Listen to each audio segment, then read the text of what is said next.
नमस्कार साथियों, मैं आपसे एक सामाजिक विषय पे बात करना चाहता हूँ कि पहले आदमी अपनी प्रतिष्ठा या अपनी पॉपुलैरिटी बढ़ाने के लिए दुनिया भर के उल्टे सीधे काम करता है। जब वो पॉपुलैरिटी बढ़ जाती है फिर उससे पब्लिक को दूर करने के लिए बाउंसर रख लेता है। ये हर विषय में मेरी बात है, चाहे वो फिल्म स्टार हो, चाहे वो कथावाचक हो। आप किसी भी कथावाचक को देखिए, पहले वो इस तरह के बयानबाजी करेंगे जिससे सामाजिक सद्भाव खराब हो।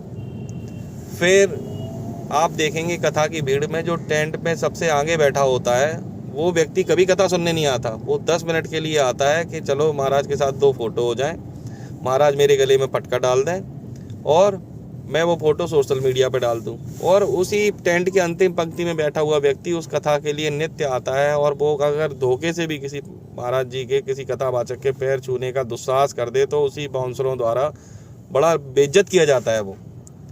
अब आप एक बात बताइए, या तो आपको बाउंसरों की ज़रूरत नहीं होनी चाहिए अगर आप इतना ही दैविक योग से और इतना ही सांस्कृतिक भाव से लोगों को स्नेह रखते हैं, या फिर आप उस अंतिम पंक्ति में बैठे हुए व्यक्ति ने अगर आपका पैर छूने का अपराध कर दिया है तो उसे अपने पास आने दीजिए। आजकल मैं देख रहा हूँ, या तो आप बड़े नेता हो, या बड़े आप उद्योगपति हो, या फिर आप बड़े क्रिकेट प्लेयर हो, या फिर आप बड़े सेलिब्रिटी हो, तभी आप कथावाचकों के पास आ सकते हो। मतलब एक व्यक्ति जो आपको 3 दिन 5 दिन सुनने आ रहा है, धोखे से भी अगर वो आपके पास आ गया और आपके पैर छूने का उसने दुस्साहस कर दिया तो आपके बाउंसरों द्वारा या तो पीटा जाता है या धकेल दिया जाता है, या पहले ही इतनी सिक्योरिटी कर दी जाती कि जो व्यक्ति सज्जनता से, सच्चे मन से आपकी कथा सुनने आया है वो आपको व्यक्तिगत तौर पे ना महसूस कर सके।